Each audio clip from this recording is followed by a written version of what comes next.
Welcome to the 2023 Hardpan Classic. The Hardpan Classic is a fundraiser for the Greater Fresno Parkinson Support Group, as well as raising some money for the Michael J. Fox Foundation.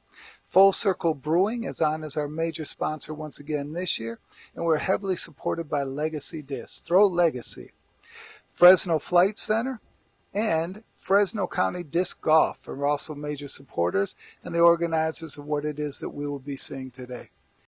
Here we are on hole 1 of the Cali Hmong course, designed graciously by Leonard Muse, well-known course designer of old St. Jude Invitational courses and the current OTB Open course up in Stockton. Hole 1, 300-foot par 3. This is a pretty basic hole, Jeff. There's a few lines here, hyzer, sidearm. I think it's a must get right off the bat. 100% must get, especially since they're missing a lot of trees. They trimmed off half the trees off the right in front of the basket. Yeah, and I think before the trees fell too, it's pretty basic hole. I feel like it's pretty tackable, so that's a good hole there. I haven't played this course a whole lot, but great design. Hole 2, 392 feet, par 3. Now this is a tough one. This is probably my favorite hole on the course, actually. It's low ceiling. You've really got to go after it if you're going to try to get to it. This is definitely a bonus birdie if you can get this one. Very late left to right breaking shot. Pays to throw a slower disc, even though it's a very far hole. All right, hole 3, 348 feet, par 3. There could be OB on the left there, where you see those cones, the down tree there. We are playing that OB if it's still there during tournament time. Correct. This light green tree you're just passing right now will actually get in the way of your turnover, so you've got to be sneaky with it. Hole 4, 333 feet, par 3. This is a nice little hole here. I throw a sidearm usually here. I throw a roller. That's crazy. Throws 600 feet, throws a roller. I don't throw sidearm. Sidearm. Exactly. You got It's a good turnover shot too, huh? I've actually rolled up that tree we just saw and hit the basket. So I think you it's should kinda slap your sneaky. back and throw a left-handed shot. I have done that a few times. No. Hole 5, 638 foot, par 4. This is a good one. You want to be off to the right here where these little baby trees are for a good approach on your second shot. If you go to the left, as long as you get past that big tree, you have a shot, but the right side's favorable. 100%.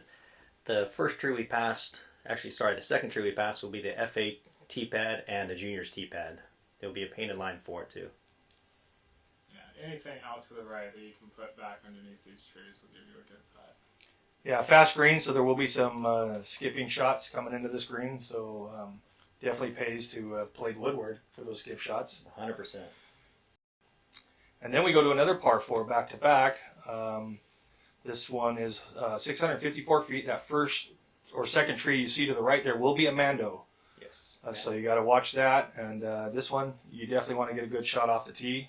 Big arms are probably going to the little trees out here. Past that. If you're playing open, if you don't three this, you're going to be losing a stroke to the entire field. Yeah, this is definitely a gettable par 4. I like this one a lot. Hole 7, 322 feet. Dead straight. Just got to miss these first two trees. Couple of routes here. Sidearm. A lot of good sidearm shots. Find this basket. Turnover flex.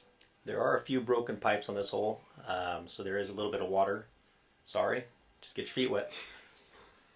I'm sure nobody's minding that in the hot days here in Fresno. Hole 8, 370 foot par 3. I really like this hole.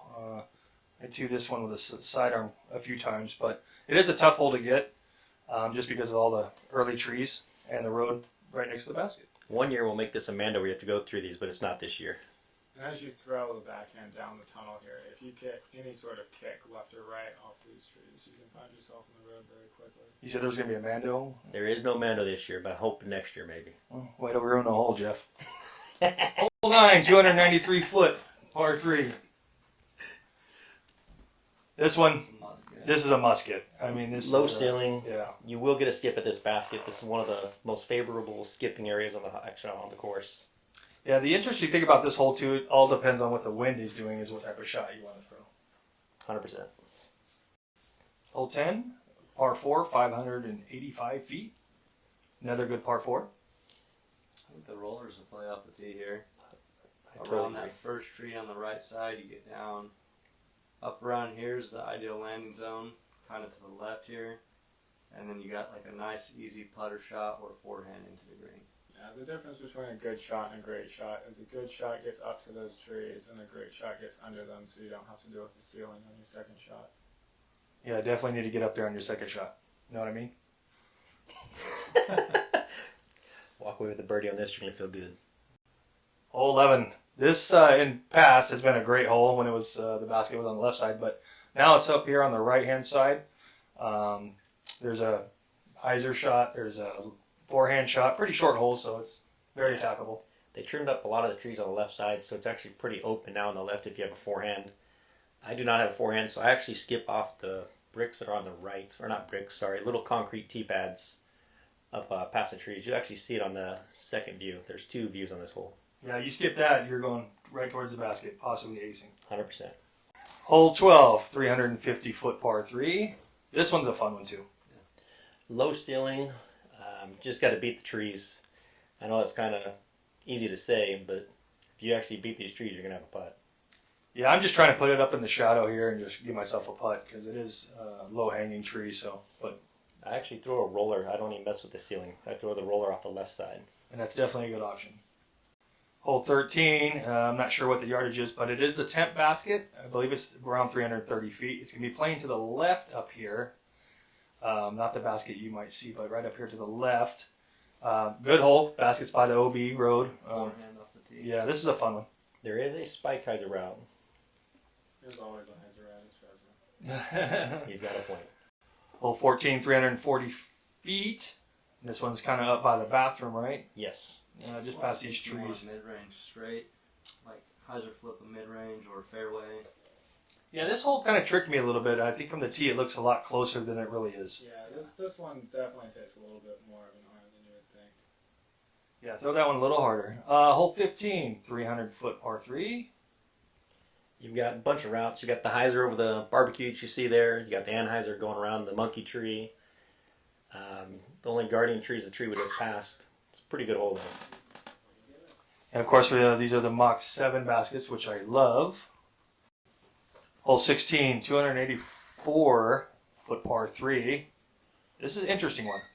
Yeah, lots of different routes. You can go straight at it. You can come in late with a forehand, or you can pull a hyzer real early and throw under the archway tree, and that'll get you a good look on the back side of the green to get a birdie here. I throw a sneaky roller on this. Yeah, you're throwing a lot of rollers. Yeah, I've never even seen you throw a roller, and all of a sudden you're throwing rollers on every hole. Hole 17, Amando off to the left, 555 foot par 4. Ideally, you want to throw a backhand and hit this initial gap right here, and you skip somewhere into the middle there, and then you can either throw a forehand or backhand straight shot into the green. Yeah. This is probably one of my favorite par 4s out here. Yeah, it has a clear definition of a landing zone, which Tim described. You throw it up there in the opening, and then you make a choice about how you want to attack the green. It's a great two-shot hole. Pure two-shot hole. Dude, I love this hole. You walk away with a 3 and you definitely feel like you won something.